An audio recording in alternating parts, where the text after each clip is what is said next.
You're listening to Cosmic Cousins Soul-Centered Astrology.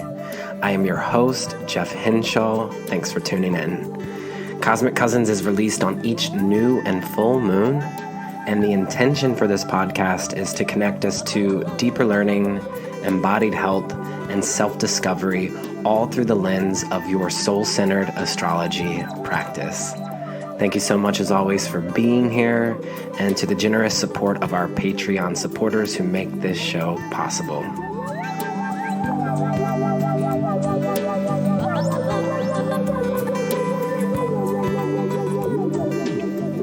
Hey, Cosmic Cousins. Welcome back to another week of the show. This is our Sagittarius New Moon Total Solar Eclipse podcast episode, the last new moon of 2021. And what a truly challenging and transformational year this has been. Oh my goddess. How has Sagittarius season been unfolding for you? On the northern hemisphere that we're going towards the winter solstice. And so I always feel into Sagittarius as a time to slow down. I mean, we are invited to slow down this time of year. It's a time to light a candle and to listen. So in what ways are you cultivating deeper space within yourself? You know, Sagittarius, this is a sign of such great aspiration and optimism. You know, the glyph for Sagittarius is the arrow that's pointing up and to the right. And so Sagittarius is the fiery archer that aims its arrow towards an ever-uplifting goal of interconnectedness. Sagittarius lives within all of us, and it is the part within us that is faithful and believes in a better tomorrow. But in order to reach that goal, that Sagittarian high ideal, the archer, the centaur, you must learn to go within. And so this time of year, it really is about how we are learning to more lovingly come back into our center. You know, in order to be an archer, it takes this very grounded, centered approach. And so the soul growth card in the tarot for Sagittarius is Temperance. So you might want to put out on your altar, if you work with altar building practices. I do. And in the newsletter, you'll see that I have the tarot cards for Sagittarius there. I'm using the Page of Wands. Pages feel quite mutable to me. Wands being fire. Temperance, which this is a card of finding the middle path. You know, temperance is alchemy, bringing together different elements to create a harmony. So, you know, mediumship is connected to temperance.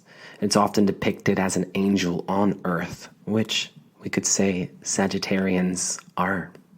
And we have the Wheel of Fortune on our altar as well. The Wheel of Fortune is the card for Jupiter, which is the planet of abundance and expansion, and is like the teacher or the guru in our birth chart. So the Wheel of Fortune is also here on our altar too. And we'll talk more about wheels in a moment, and wheels are quite Sagittarian.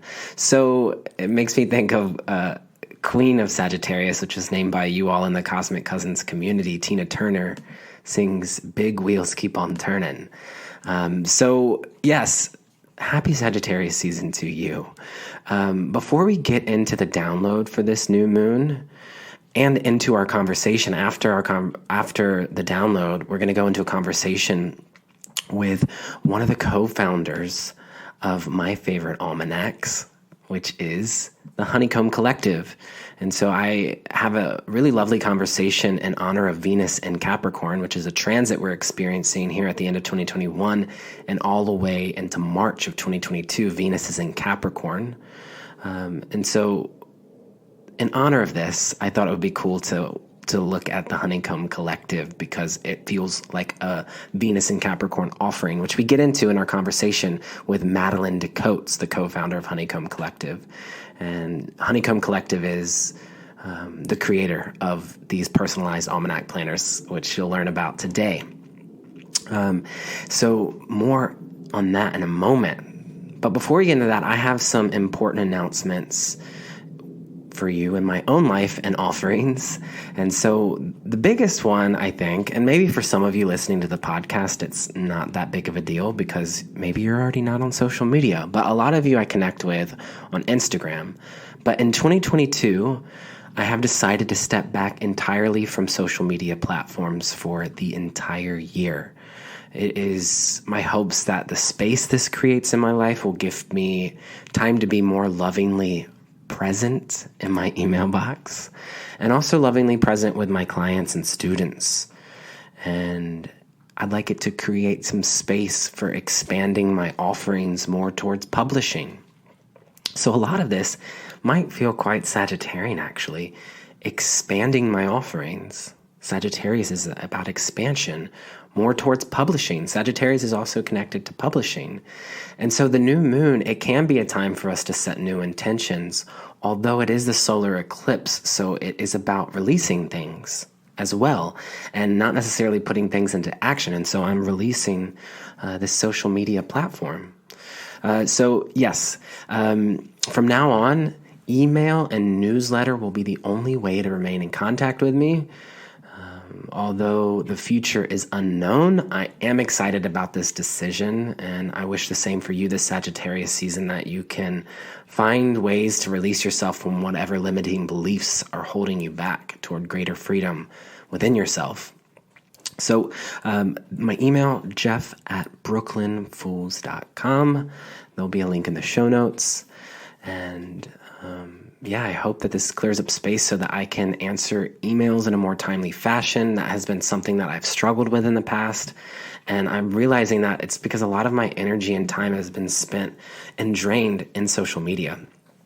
So that's my first announcement. The other one is about YouTube. After further reflection, I've decided to also put the YouTube visual portion of Cosmic Cousins on hold. This is something I tried out for the last 2 months, and while this was a fun thought and a great way to express my creativity, I've come to realize I am more interested in going within and shifting focus towards deeper meditation and writing.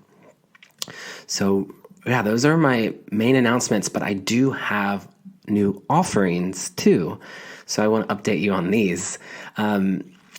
The Brooklyn Fools Tarot Journey. This is something that is a ritual that I've been leading since 2014, 8 years now. And this is a practice where we travel from the Fool card to the World card from January to June, and I'll be offering this again this year. So if you're looking for a spiritual practice in the new year and you'd like to deepen your practice with the tarot through a soul-centered lens and also sprinkled in with some cosmic astrological insights of how tarot and astrology work together, then this might be the 6-month immersive for you. And I'm really excited about this one because this journey through the major arcana of the tarot, it has a new spin to it. This year's rendition of the Fool's Journey, it is going to be a very personalized experience. It's brought to you as a complete self-guided and self-led experience. So as we travel through the major arcana and you learn the story and the evolution of the Fool's Journey, each Wednesday from January to June of 2022, you'll receive a 90-minute private podcast episode in your inbox. And so in these episodes, you'll enjoy a guided meditation for the card of the week, altar building instruction, tarot spreads, and a soul-centered lesson from me on the card of the week. This will also include written material, slides, and visuals. And so enrollment for that begins on Wednesday, December 8th, 2021. And there is an early bird rate that is available only for those who are signed up for my newsletter. So I will be sending this coupon code out next week in a newsletter on Wednesday, December 8th, along with more details on the Fool's Journey and instruction on how to enroll. I'm really, really excited about this offering. And also, if you sign up for the newsletter, I'm giving more incentive to sign up for the newsletter since I'm shifting from Instagram towards putting all of my energy more towards the newsletter. If you sign up for the newsletter, I'm also offering $50 off any astrology or tarot readings that are booked between now and the end of the calendar year. And so that coupon code will be listed in the newsletter as well. So that's my biggest new offering. I also wanted to share that the Vesta workshop download is coming out around the Gemini full moon. And so this is the final of 4 workshop downloads in the asteroid series that I've been working on this autumn of 2021. And in this workshop ritual, you'll deepen your connection to Vesta, which is devotion of body, heart, and soul. You know, Vesta is the temple priestess and is the keeper of the flame. Vesta is the Queen of Wands in the tarot and is connected to the sunrise and devotional practices. So right now, Vesta is in the sign of Sagittarius and may be deeply felt on the Sagittarius New Moon. So this could be a cool time to connect to Vesta in your chart. So if you are longing to upgrade your relationship to astrology by incorporating more healing archetypes such as the asteroids into your practice, I highly encourage you consider gifting yourself this 4-part workshop series. Each of the workshops focus specifically on the 4 major asteroids: Ceres, Pallas, Juno, and Vesta. And so to learn more, you can click the link in the show notes. And so I think that's enough announcements for now. And updates. It was a lot. You know, Sagittarius can be a lot. It's an expansive sign, and things are turning and churning. So at this time, why don't we go ahead and bring our awareness to our body and our breath as we transition into connecting to the Sagittarius New Moon total solar eclipse.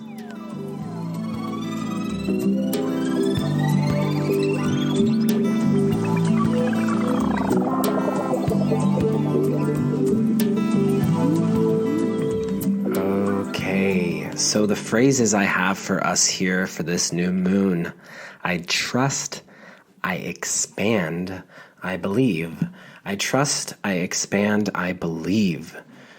Each time we gather, I'll offer you 3 phrases for the full moon, and it's based off of what I'm intuitively feeling with the sign and the energies that are available to us. I trust, I expand, I believe. Perhaps you pull a tarot card for each of these, or journal about these and make them a mantra for yourself. So this is the final new moon of 2021, and it brings expansive realignments and sacred closeouts. You know, Sagittarius, I want to call to mind this image of the wheel. You know, we were talking about finding our center with Sagittarius. So now is the time to recenter. So something you could do is actually light a candle and gently gaze at it. And this is called the drishti in a yoga practice. But what parts of you might feel burned out at this time? You know, gazing at a flame can re-energize us, but it also brings a focus. And so the Sagittarian archer needs to be focused at the center of its target when it shoots its arrows. So how might you more deeply tend to your inner flames? And so Sagittarius can be connected to some deep spiritual devotional practices like chanting or meditation. And so an image that I like to call to mind for Sagittarius is a mandala or a yantra. And again, if you would ever like to look along with these podcast episodes, you can sign up for the newsletter. And I have a picture of this beautiful yantra that is from Integral Yoga Institute, which I lived at the ashram there in the West Village of Manhattan back in 2013. But on the circumference of this wheel, remember we said Sagittarius is connected to wheels, or this yantra is each of the world religions and philosophies present on the petals of the lotus.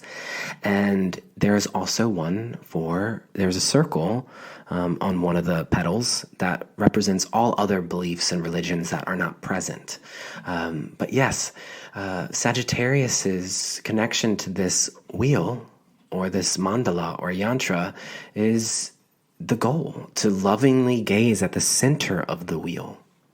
You know, all religions and philosophies of the world unite. This is to dispel the illusion of separation, to bring religions and philosophies together through the pursuit of that fierce, fiery focus on that one uniting higher truth. This is the soul essence of Sagittarius. The esoteric phrase for Sagittarius is, I see the goal, I've reached the goal, and then I see another. And so this is an interesting meditation, particularly if we're realizing that the goal is to pursue truth.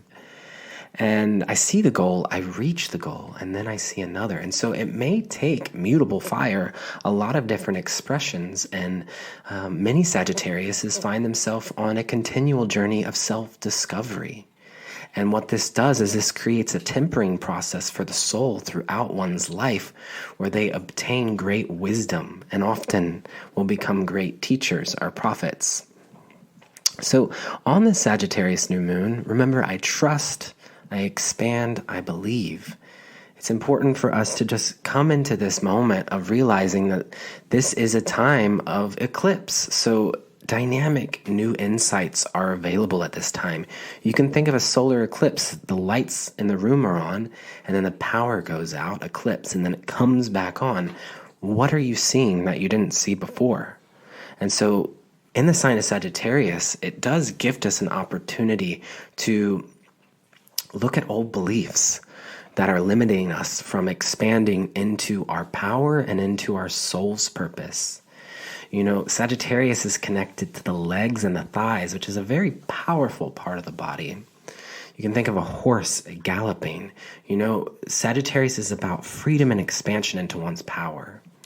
So major realizations may come through at this time. Opportunities or upgrades may present themselves to you, and particularly when you fully lean in with trust. I trust. So now is this time of completing big soul growth lessons. We've had this Sagittarian South Node energy for the last year and a half.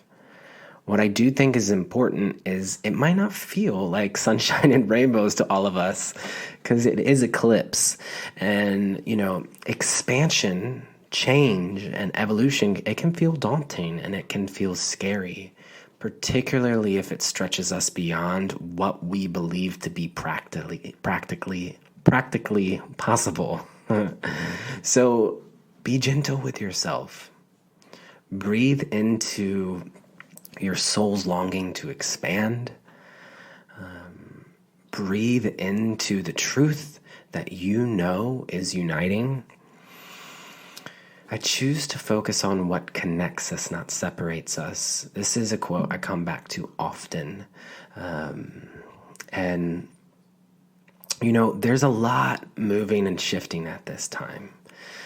You may feel quite scattered or restless, you know, or people around you might be feeling this way. We could be feeling scattered, restless, sensitive, emotional, or intense during this eclipse portal. So be aware of self-sabotaging tendencies within yourself and in the greater world around you. And I think, you know, not to overwhelm yourself, because oftentimes, you know, when we hear about eclipses, it can be overwhelming.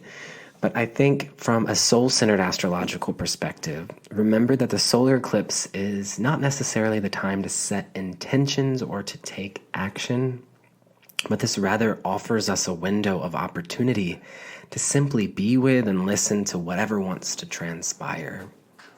So again, instead of, you know, setting new intentions, you can simply light a candle and just breathe sacred truths into your legs, into your body, into your energetic body. So we can try that now. I have a few affirmations for us that feel very aligned with the Sagittarius new moon. So breathe into the body, connect with the legs and the thighs. I have a right to grow and evolve. It is safe for me to shift, change, and expand in new ways. I give myself permission to be all that I can be. I trust in the flowing process of life. I believe in a better tomorrow. I am grateful for all that is. Breathe those into the body. And as you exhale, relax into their invitation. I'm going to read them one more time to you. Remember, Sagittarius is about going within and connecting to meditation. And so when we align ourselves with these affirmations, it is an opportunity for us to get clear on what our focus is. as we aim our arrow towards a uniting future. I have a right to grow and evolve. And maybe you say that out loud to yourself. And so I'll pause after each affirmation. I have a right to grow and evolve. It is safe for me to shift, change, and expand in new ways. I give myself permission to be all that I can be. I trust in the flowing process of life. I believe in a better tomorrow. I am grateful for all that is. Deep breath into whatever this has conjured up within you. Any parts of you that feel resistant to that, how might you soften? Any parts of you that feel excited and hopeful by these affirmations, breathe into that new fiery hope. This Sagittarius New Moon, the actual date is December 3rd, 2021, Pacific Standard Time. It's actually December 4th for most of you listening to this, but Friday, December 3rd, 2021 at 11:43 p.m. Pacific Standard Time. But most of the world, I'm on the west coast of the United States, most of the world will be east of that. And so Saturday, December 4th in the early hours. And it's at the 12th degree and 22 minutes of Sagittarius, so you can look to your chart to see what is around these degrees. And, something that we've mentioned that is important to note is that this is the South Node in Sagittarius's closeout. And so what is particularly noteworthy about this Sagittarius eclipse is that it is the final eclipse in the sign of Sagittarius, at least for the next 9 years, when the North Node will be in Sagittarius again. But over the last year and a half, since May of 2020, we have collectively experienced the South Node of Fate in the sign of Sagittarius. So the nodes of fate are the lunar nodes of the moon, and they indicate to us the eclipse axis. So with the South Node in Sag, we've had eclipses during Sagittarius season, and the North Node in Gemini, we've had eclipses in Gemini season. So with the South Node in Sagittarius, this has offered, I like to think of it as a deep cleanse to the Sagittarian parts of our chart. So this may have found your Sagittarius placements and tendencies not as easily expressed, or perhaps not fully appreciated by the world around you. So the South Node in Sagittarius has not been a time of world travel. It's not been a time of grand, optimistic envisioning. Although there have been people traveling the world and being optimistic, but we've been clearing that out. I know for me, I have not traveled the world, and I do have quite a lot of Sagittarian energy in my chart. Instead, this time period, it has taught us to let go of, the lower forms of Sagittarius, which might be restlessness or know-it-all tendencies, to open our mind to other points of views. This has been a time to reconsider and rediscover our beliefs, to reconsider our ideals and our philosophies of life. Teachers, gurus, universities, and communities of higher education out of alignment with the evolution of our planet have likely been exposed to us throughout this transit. And so the South Node of Fate, it's known for its strong karmic pull towards the shadow of whatever sign it finds itself transiting. And so how have we collectively experienced the darker side of Sagittarius over the last 18 months?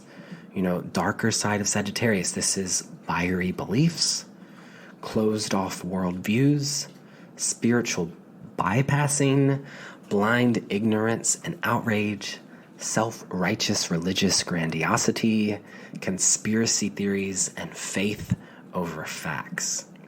So our understanding of our place within the world at large has gone through major shifts and changes since May of 2020. And it's my hopes that this final solar eclipse of the Sagittarius South Node transit offers us a chance to fully process all it has conjured and stirred up, both within and without.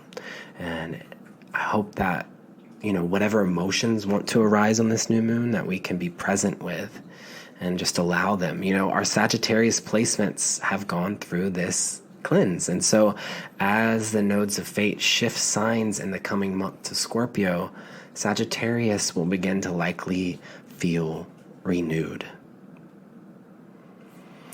So I have a message from our Queen of Sagittarius, Tina Turner, who was named Queen of Sagittarius because of her fiery spiritual devotion to Buddhism and building bridges between baptism and Buddhism through her work as a teacher.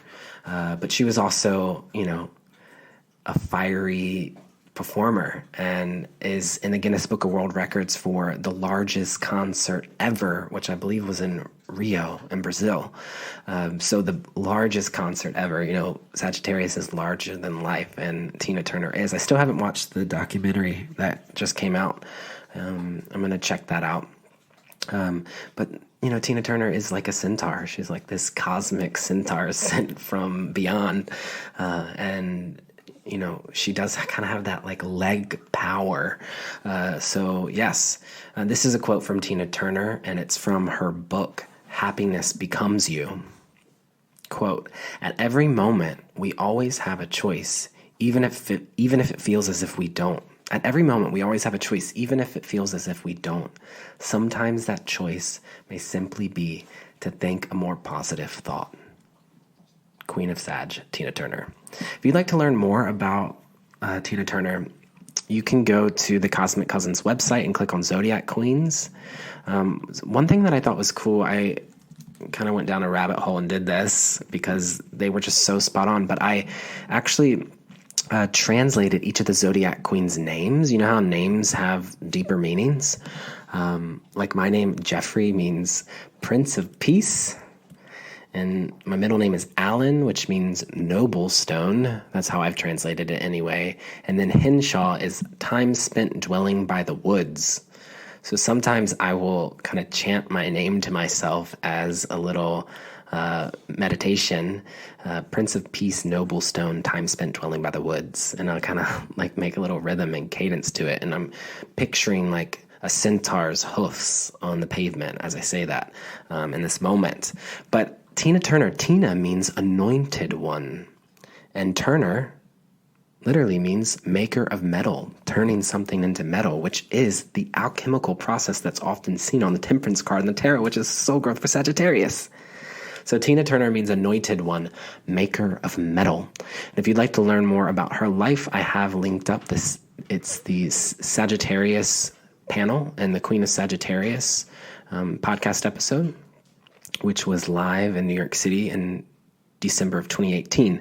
And so you can listen to that podcast episode and reignite your love for Sagittarius through her life and story. But yes, Tina Turner, we love you. If you're listening to this, say hey. So yes, that is our messages for this Sagittarius new moon.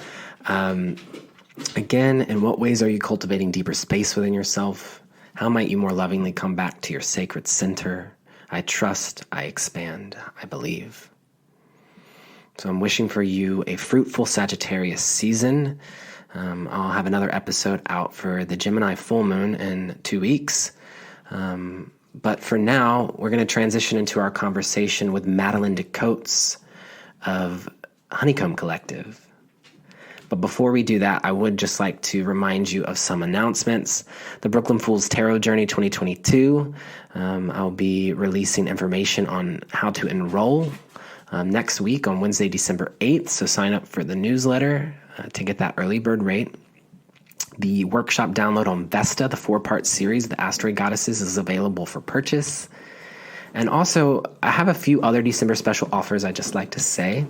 I have some workshop downloads that I recorded in 2020 on sale on the website. So Black Moon Lilith, Unleash the Queer Witch in Your Chart, Saturn Lessons, Commit to Your Higher Self, and Mars Divine Ambition, an Intuitive Journey of Self-Realization.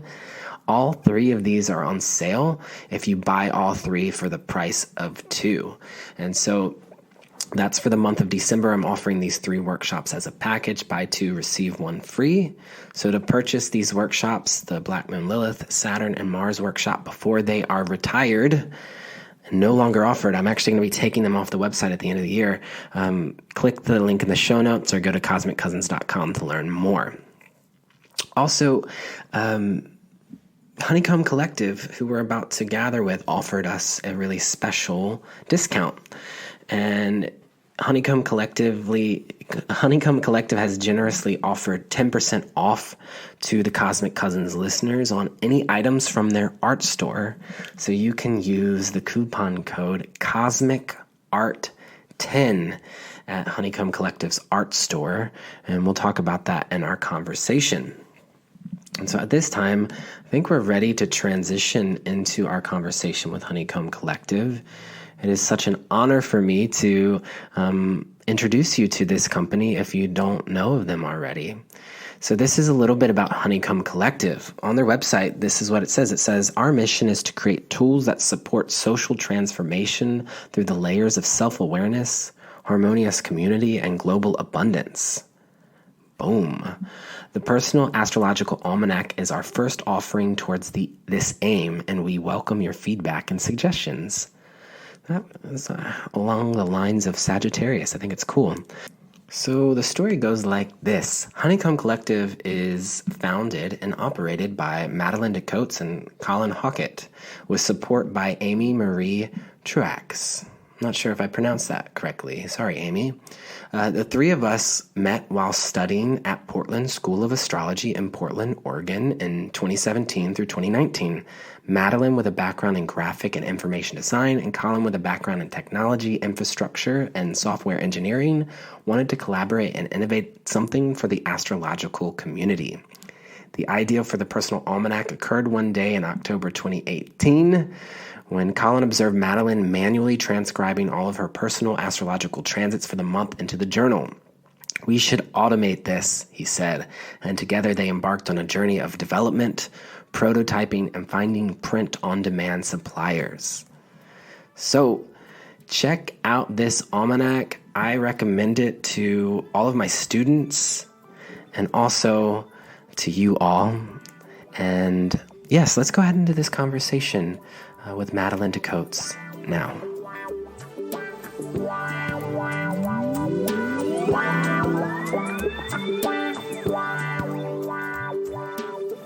Today with us on Cosmic Cousins, I'm really excited to introduce you to one of the co-founders of the Honeycomb Collective, Madeline DeCotes. Madeline is an Aries sun with a Leo moon and a Capricorn rising. We're going to get into that today. And is also an astrologer and a visual designer with a passion for clarifying ideas and emotions. Welcome to Cosmic Cousins. Thanks so much for having me, Jeff. I'm so stoked to be here. I mentioned that I'm a fan of the podcast, and it was something that was instrumental to my early astrological education back in 2017, 2018. So it's a real honor to be here. Yeah. It's an honor to be here with you too, because Honeycomb Collective makes one of my favorite astrological planners. So I'm really excited to connect with you today on that. And also it's cool to just hear that you were listening to the podcast, because, you never really know who's out there listening. And so when I sent the message to connect with you all, I was pleasantly surprised to learn that you knew of Cosmic Cousins. Yeah. Mm-hmm. Yeah. And I remember when you mentioned that you had relocated to Portland, I was a little bit bummed because we had just moved out of Portland. My husband and I moved to Australia, which is where he's from originally. And I really miss just I don't know if you've been finding this to be true, but the astrological community in Portland, Oregon is just really sweet, in my opinion. It's a great group of people. I moved here right as the pandemic was unfolding. So I haven't had too much opportunity to connect in person with people, which is interesting. I've been here since Saturn's been in Aquarius, which has brought a little bit of obstacles to community, but I know I'm connected to a lot of practitioners in Portland online. We just haven't gotten together in person yet. Yeah. Oh, that's a really great point. I forget that we're all having that, sort of ongoing 12th house, Aquarius associations kind of experience the past year or two. Definitely. So it's cool to know that we have both crossed paths here in Portland. And you said you and your husband are now in Australia. And in your bio, you said that you also have a growing family of pets and farm animals too. So it's not just the two of you, but your husband, your partner, is also your partner for Honeycomb Collective too, correct? Yeah, correct. Yeah, our romantic relationship and our business relationship really just side by side have developed in parallel. It's kind of wild. Yeah, you should see our composite chart. Yeah, I'm interested. Is there anything off the top of your head that comes to mind in your composite chart that would show you working in business together and creating an almanac? And just beyond almanac, because Honeycomb Collective is an umbrella of other offerings too, which we're going to get into today as well. Yeah. So to be honest, I haven't studied, composite charts in a lot of depth. So I can't, I feel like as a Capricorn rising, I want to preface that I'm not an expert in composite charts, but if you've ever looked at composite charts, often they're just sort of a mismatch of, they're the midpoints between the two charts, all of the two charts planets. So the planets can be anywhere in the sky based on those midpoints. But the composite chart for Colin and I makes this like beautiful grand trine. It's a very simple, clean chart with, it's just a big trine with like one square in it. And it's this conjunction of almost every planet on the Pisces Aries cusp. Interesting. And so he's a Pisces sun and I'm an Aries sun.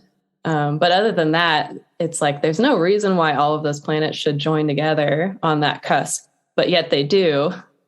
Right. With an Aquarius rising for that composite chart, it puts that stellium across the second house, perhaps of financial resources and physical offerings, and then the third house of communication and community.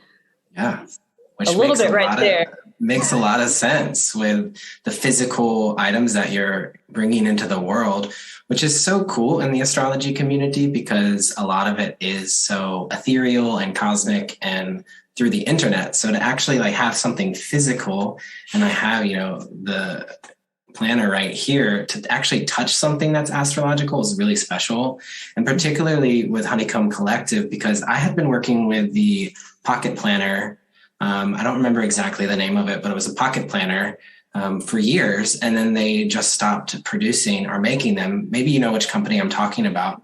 And so it was sort of like Honeycomb Collective came into the scene right around when they were releasing their last planner or almanac. And so I don't remember how I found it, but someone recommended it to me and I checked it out and I was like, this is it, because not only is it a planner, but it's personalized to your own astrological chart. So in a lot of ways, Honeycomb Collective, I don't know of another company that does that, is really, taking us into this new era of working with planners where you can not only look at the current transits that are happening, but you can look at how it's affecting and speaking to your own chart. So we can get into a little bit more of that, but I am curious about the start of Honeycomb Collective for you, and knowing that it's physical items. Did you always know that you were going to be making such a physical contribution in the astrology community? Mm-hmm. Yeah. So just up the top, I want to give the shout out. That was Jim Maynard's, the calendar that stopped producing at that time. Yeah. And we had no idea that was going to happen, but of course it did end up being very synchronous and fortuitous for us to come in the scene with a new calendar offering right as that, very beloved calendar that had been going for, I think, 3 or 4 decades. It wasn't personalized, but it was just a consistent, reliable thing that I think every astrologer would go out and get. We've had a lot of people who wrote to us at that time who thought that maybe we were partnering with Maynard's or that we knew that this was going to happen. And we had to go it's not, we're our own thing. Yeah. Handing off the baton, but like not even really knowing that was happening. Yeah, it was just a special, I think, thing. Yeah, that we were able to fill that gap. And I mean, and as a business as well, of course, to have that opportunity to have more customers than maybe we would have otherwise. We definitely recognize that.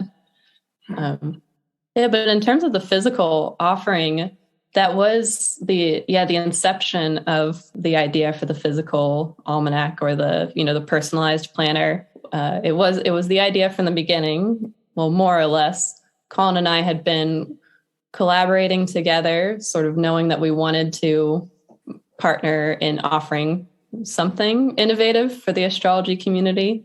I have a background in visual design, as you mentioned, and he has a background in technical program management and software development. And so we had that composite chart. We wanted to create something.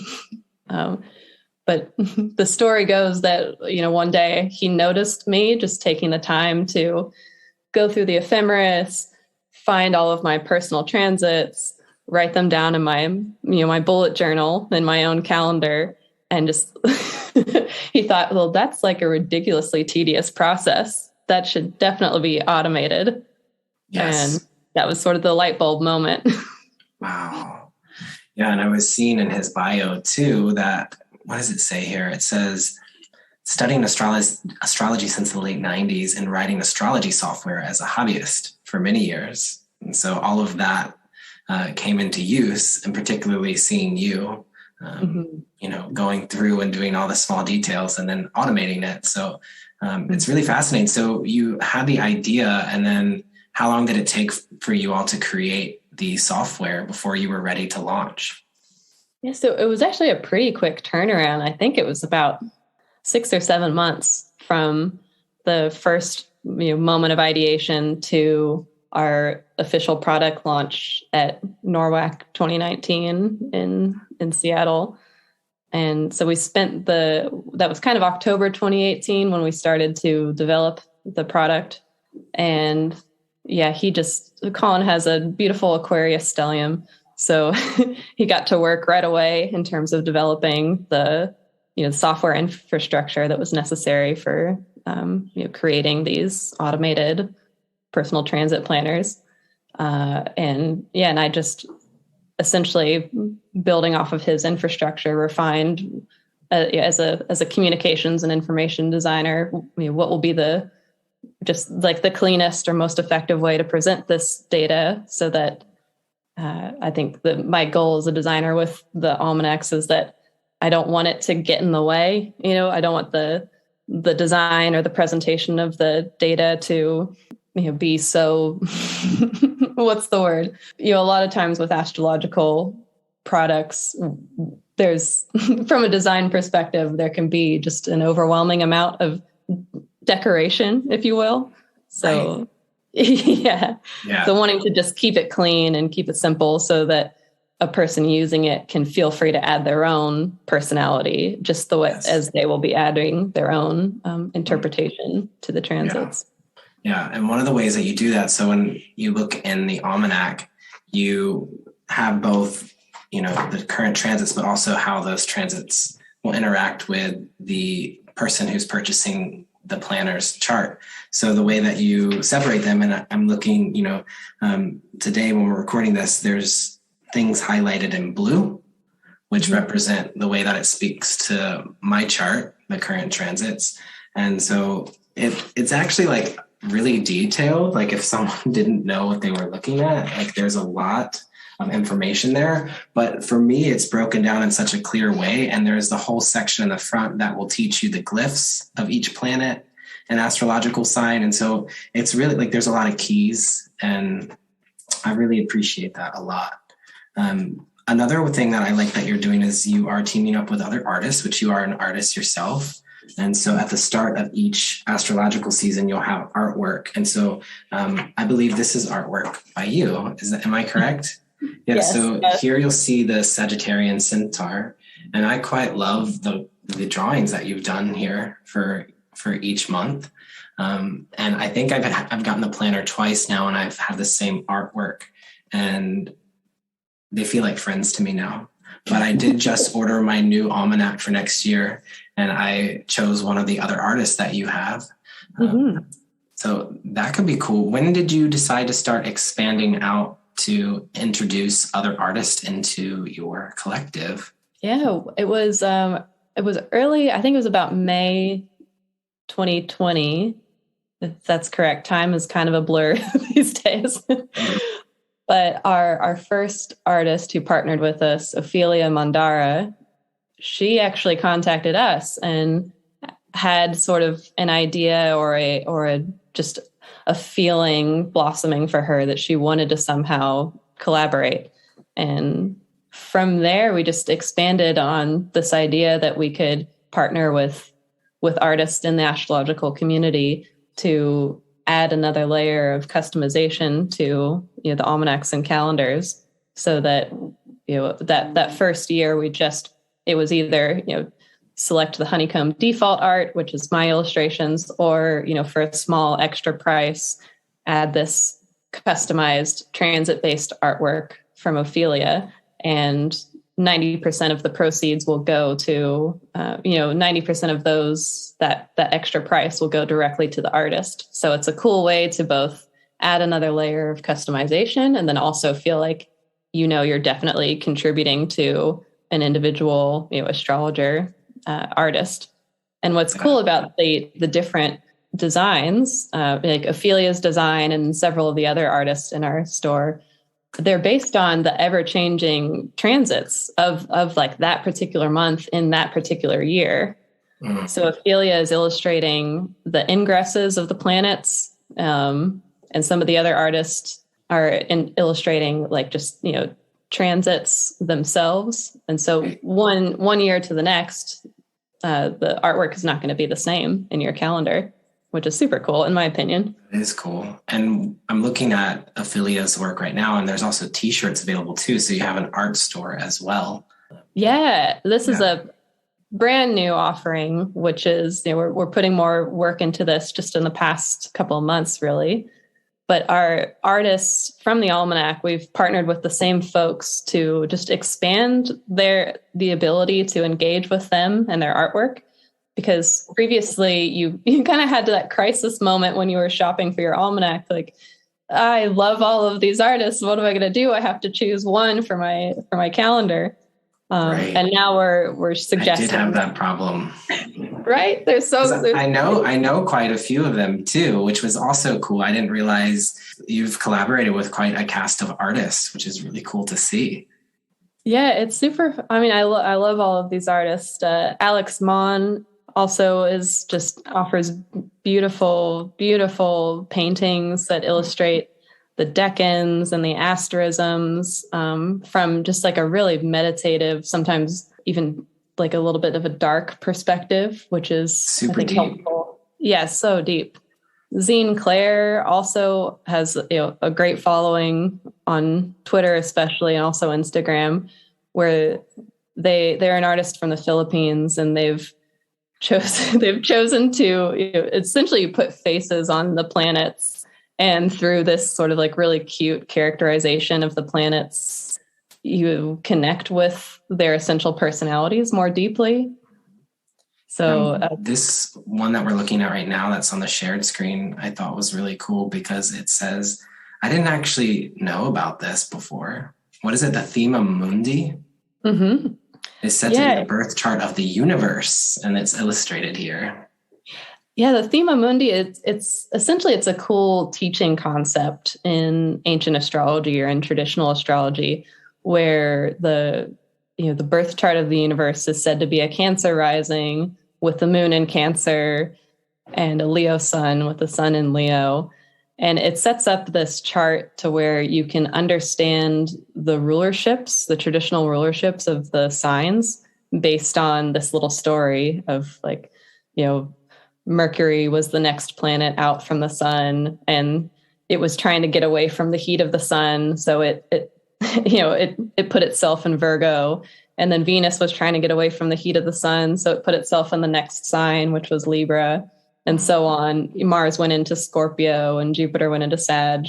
And so it continues around the zodiac in that way. and it essentially is based on the orbital periods of the planets. Mercury is the fastest and Saturn is the slowest. And you see that Saturn's places of rulership, Capricorn and Aquarius, are the places that are furthest away from the luminaries, the sun and the moon. And that's part of why Saturn is associated with darkness and coldness and isolation, because it was last to choose places that are, that weren't occupied yet. Yes. And so there's all kinds of juicy astrological artwork in the store. And so you can check that out. And also we have a really cool offering that you wanted to gift to the Cosmic Cousins listeners. And so we do have a coupon code for the Cosmic Cousins listeners. And I'm looking forward to my notes here. Yeah, it's Cosmic Art 10. Cosmic Art 10. And what will that give to? Yeah, so that's a 10% discount that we want to offer your listeners to the new art store at art.honeycomb.co. And so you can shop for anything in the art store, which there's t-shirts, there's tote bags, there's posters, all designed by these talented artists. And similarly to the almanac, the vast majority of profits are going directly to these artists. We're just taking a small fee to manage the platform, essentially. So it's Cosmic Art 10, and it does not apply to the almanac itself, but to these new offerings in the art store. Yes. And will that expire? Is that through the end of the year, or is there a time period? I've not set an expiration date. Okay. We'll say it's through the end of 2021. So this would be a good opportunity for you to purchase a gift for yourself or for a friend or a lover or whoever. I already gifted myself something last night. I got one of the t-shirts.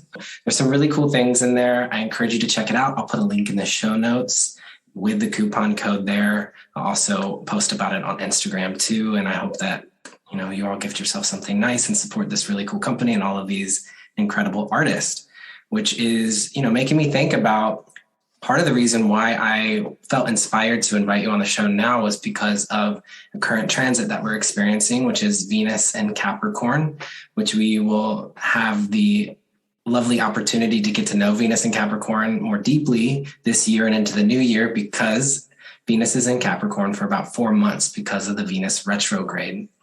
I was feeling into Capricorn with this offering that you have, the Honeycomb Collective, because of its organization and the way that it creates a structure for us in the collective. I think of Capricorn as the collective earth sign. And also, Capricorn is connected to the patriarchal calendar. Every year we start the new calendar, the Gregorian calendar, on January 1st, which is in Capricorn season. And there's something about that long-term approach of, getting a planner that's going to take you through 6 months or a year, which is also something that I think is cool that Honeycomb offers, is that you can have a smaller planner for 6 months, or is it up to a year? Can you go further than a year, or?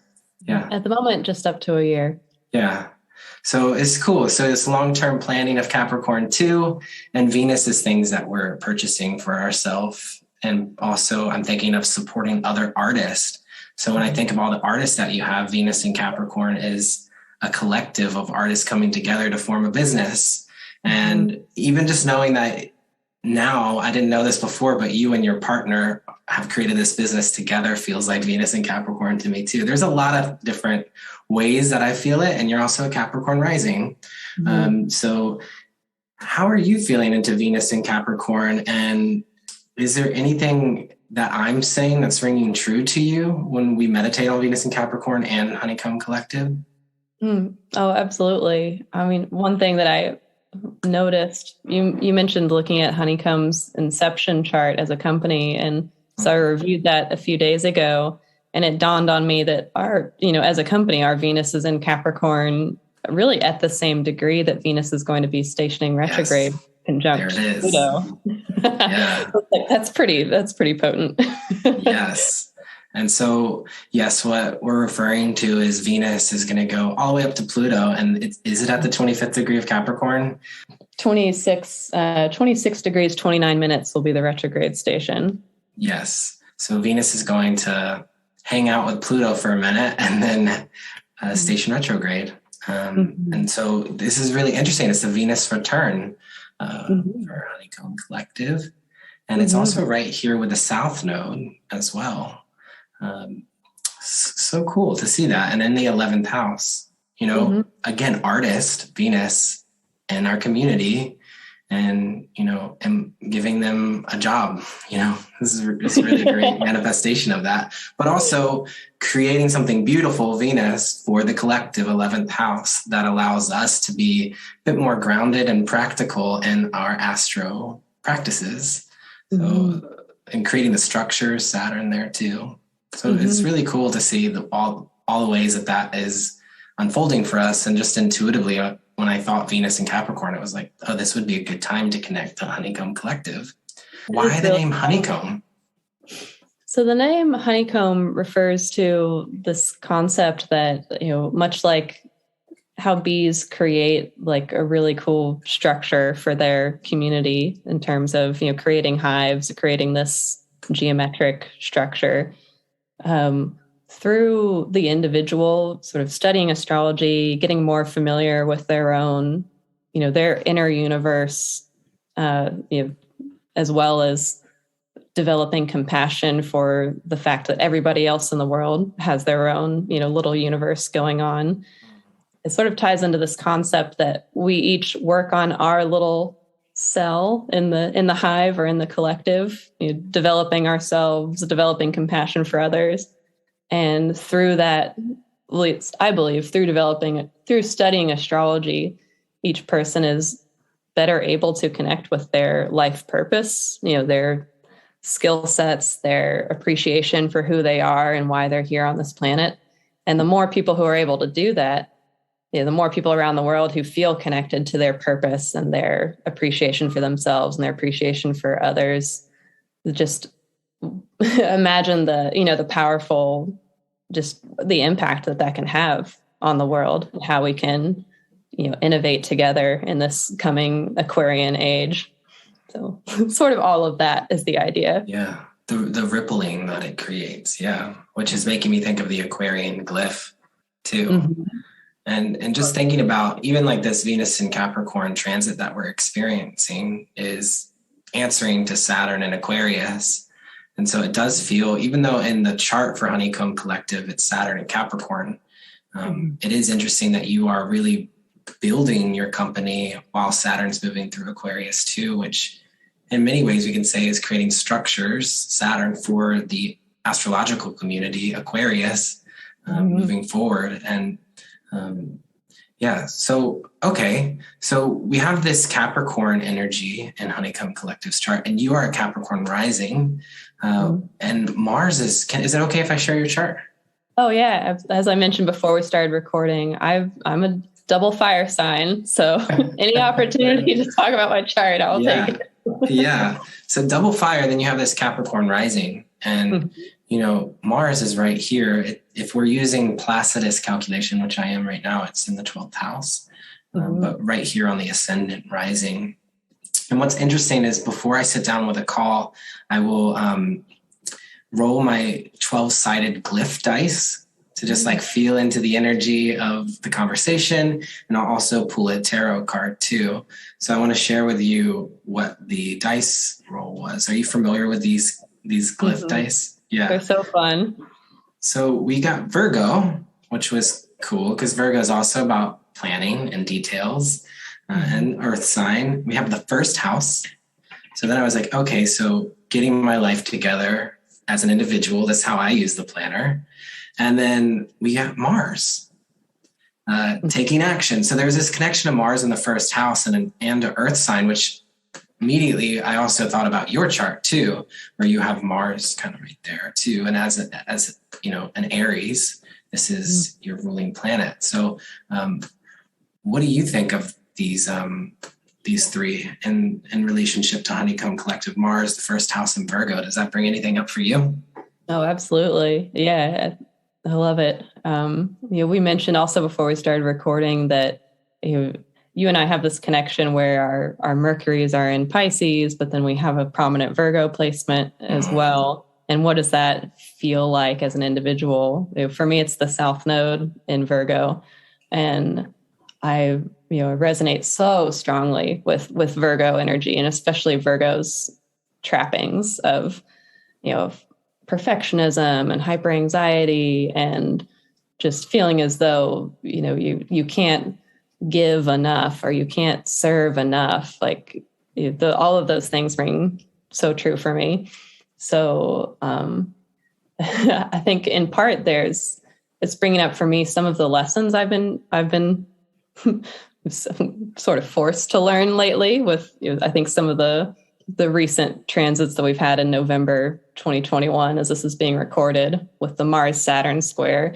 I believe it's been bringing up a lot of lessons for a lot of people. And yeah. And for me, it does about them. Yeah, same. Honestly, it's not over yet. Yeah. But it kind of ties into where I want to go with my intentions for the Venus and Capricorn transit, which is to essentially cut myself some slack as a major earth sign person, to sort of take the time to recognize how hard I've been working, how much I truly do live to serve others in certain ways, and how the dark side of that can manifest as neglecting the first house, not taking care of one's own health, or not giving one's own identity, or just relationship to the self can be a bit difficult. So I'm intending to use this extended visit of Venus to the first house as a time to reflect on what does doing things for pleasure's sake look like to me, and what feels good in terms of intentional self-care, coming into this new chapter in my life. Yeah. And that feels quite supportive of Jupiter entering Pisces in many ways too, which I know there's a lot of Piscean energy around Honeycomb Collective too. And you have the Pisces North Node and Mercury in Pisces. You were saying Honeycomb Collective is a Pisces sun. And your partner also is a double Pisces sun, Pisces rising. So how are you reflecting on, Jupiter in Aquarius this past year in a lot of ways has expanded our collective consciousness. And so I have noticed a lot of people becoming really interested in astrology that maybe weren't before. But Jupiter enters Pisces right here at the end of 2021. So what shifts are you anticipating in your own life, or how are you feeling into it?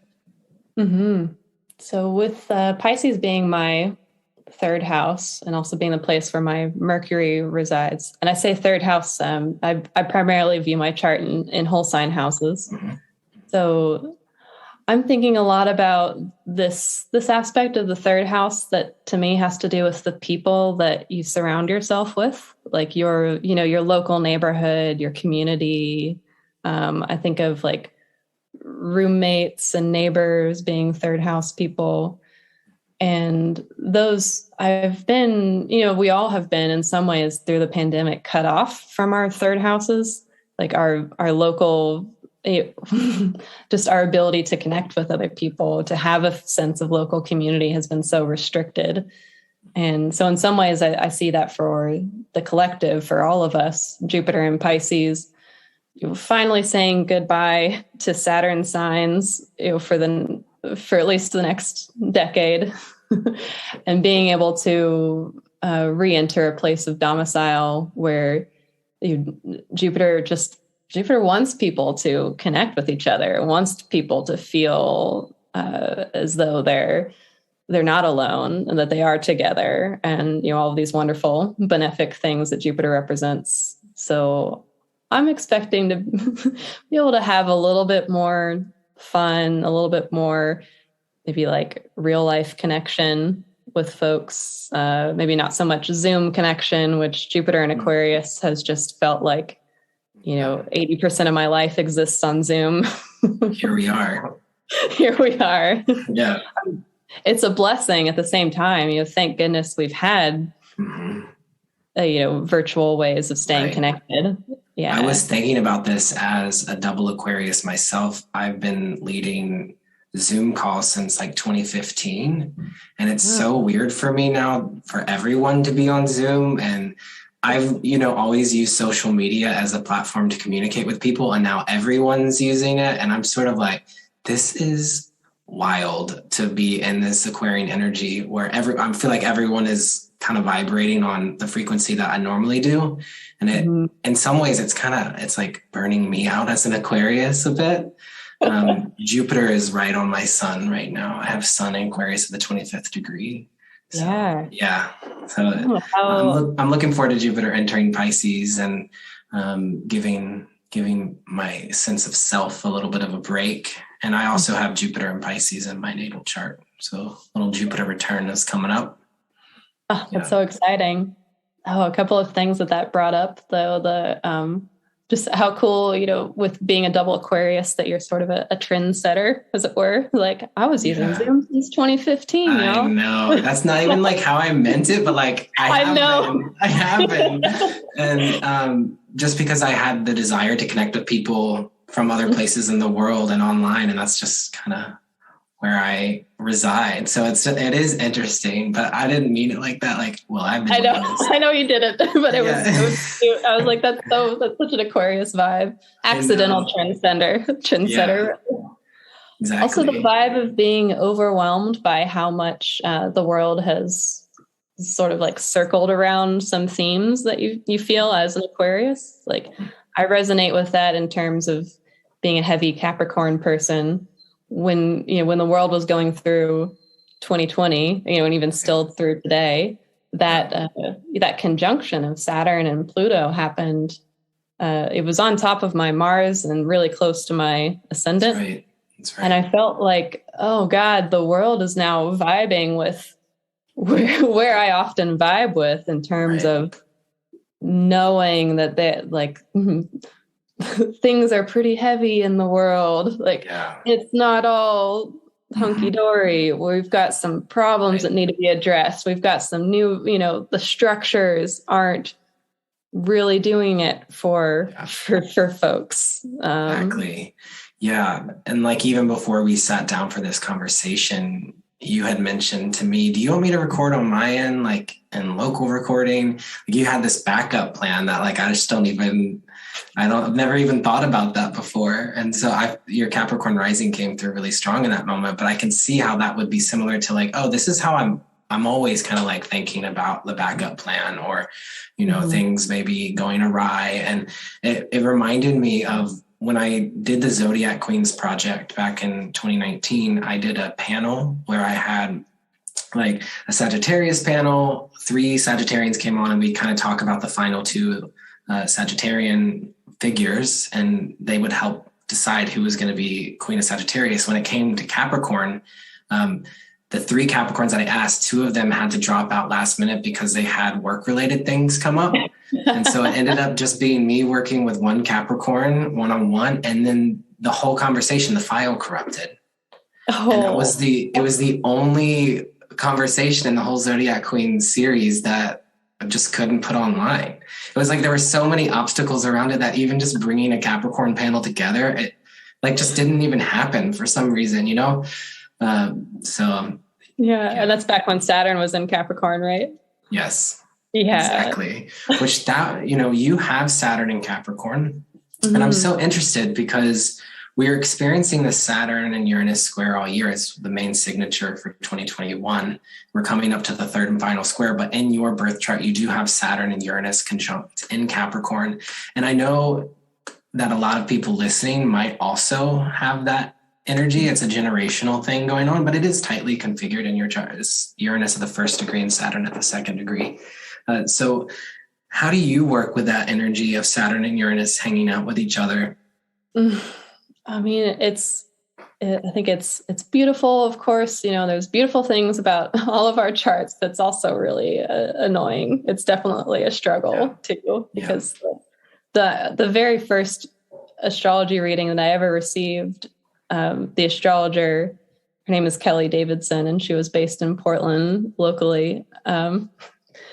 She mentioned it to me as like, so do you ever feel like you're like tearing structures down, but then building them up at the same time? I was like, yes, constantly.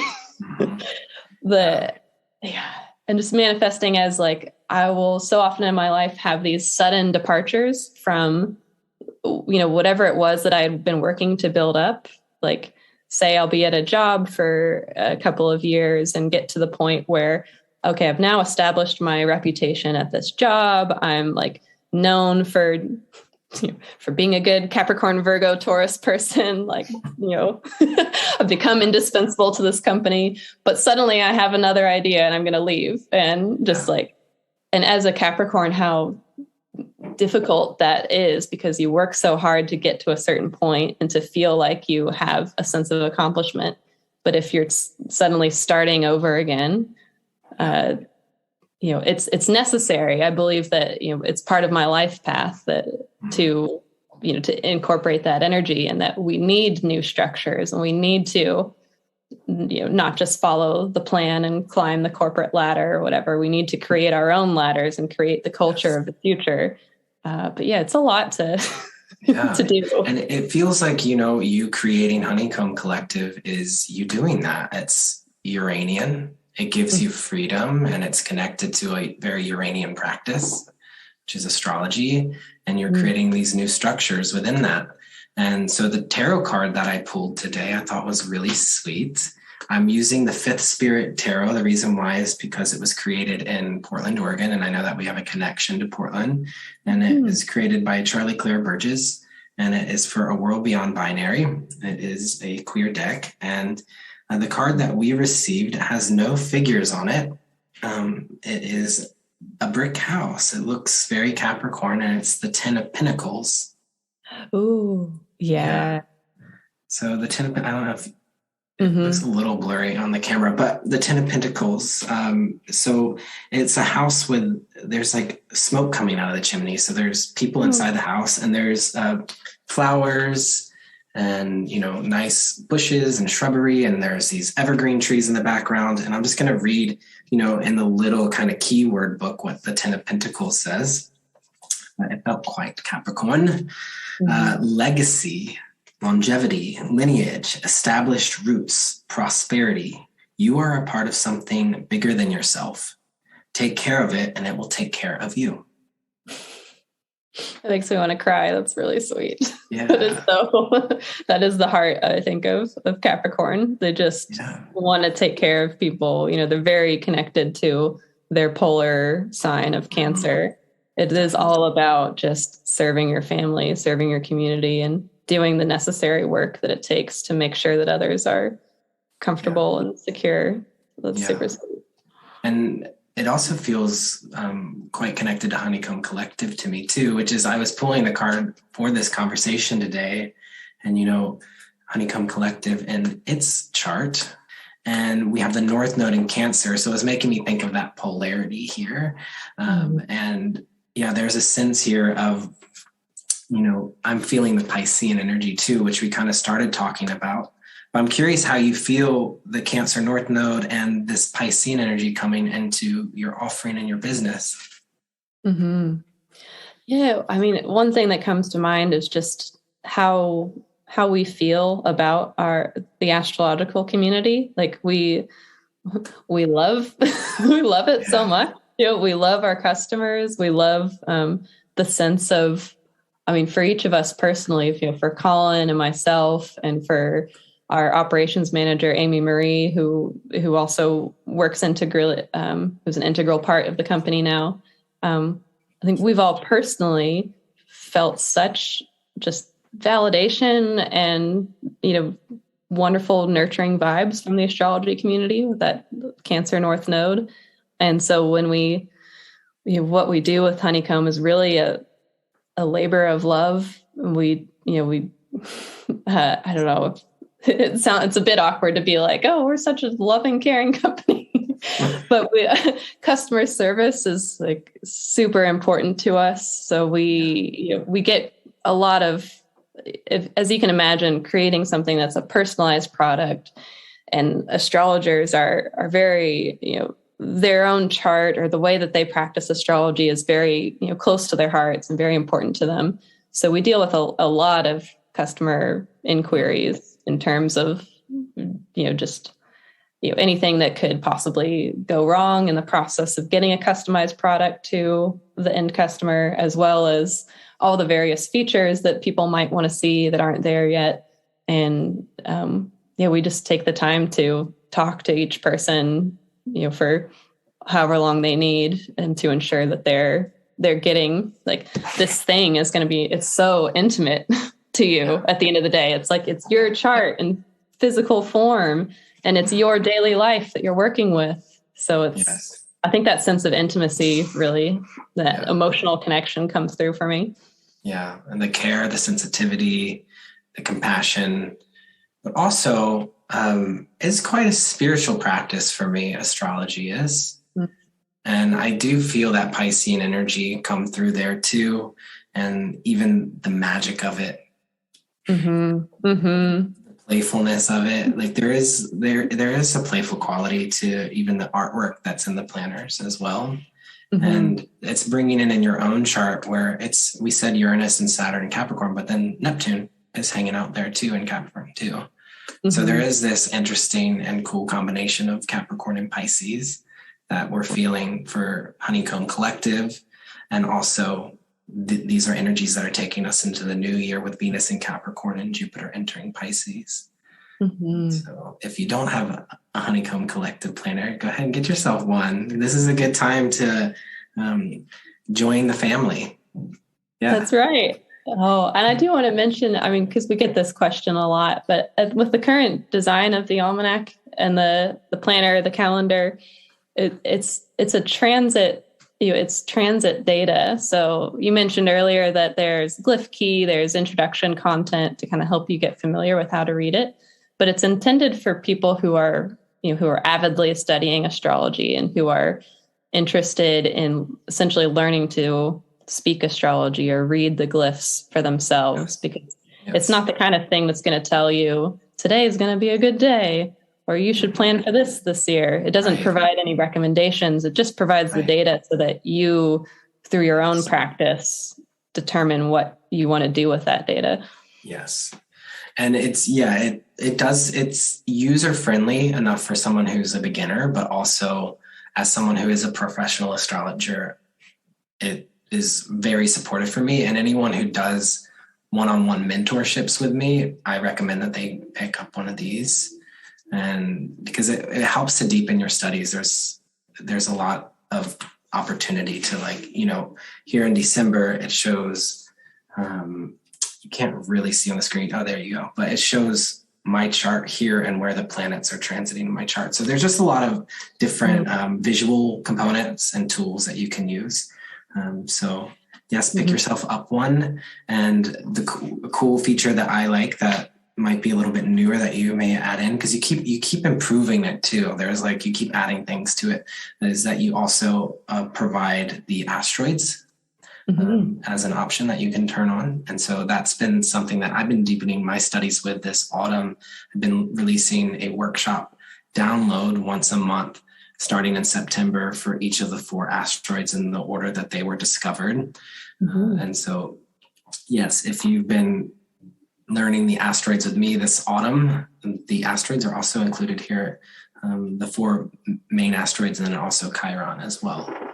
Yeah, it's super cool to notice what the asteroids end up corresponding with in terms of once you start tracking their transits on a personal basis. For instance, I was tracking Ceres, the goddess of agriculture and the harvest, as the asteroid. About this time last year, I was having a Ceres return in Pisces.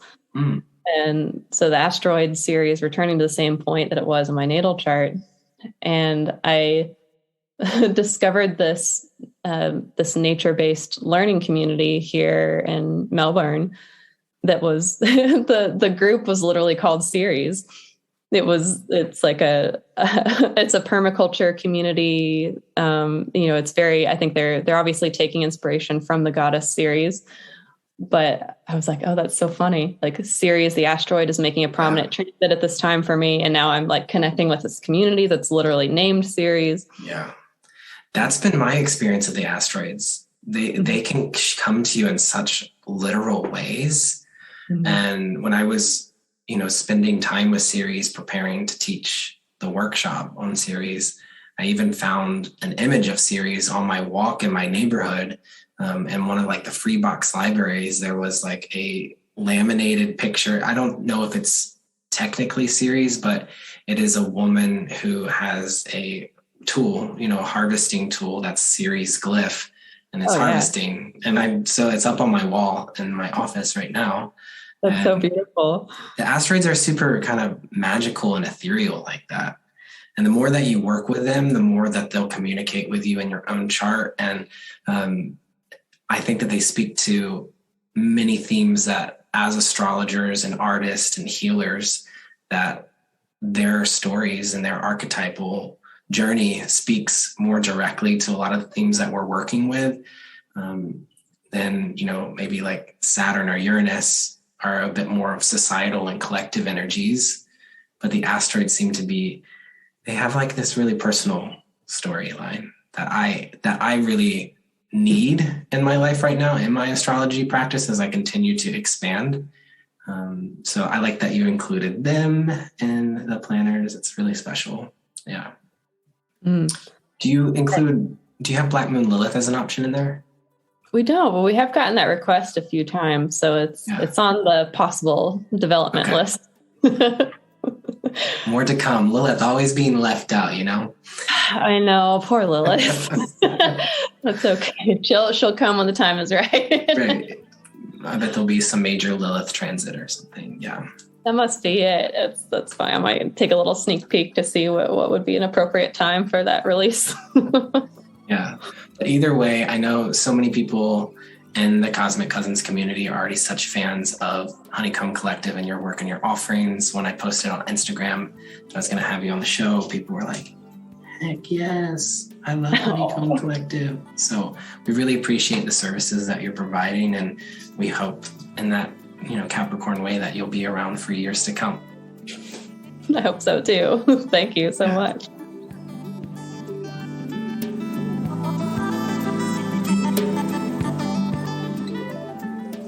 Thanks as always, Cosmic Cousins, for tuning into the show. If you found this episode helpful, you could rate and review on iTunes.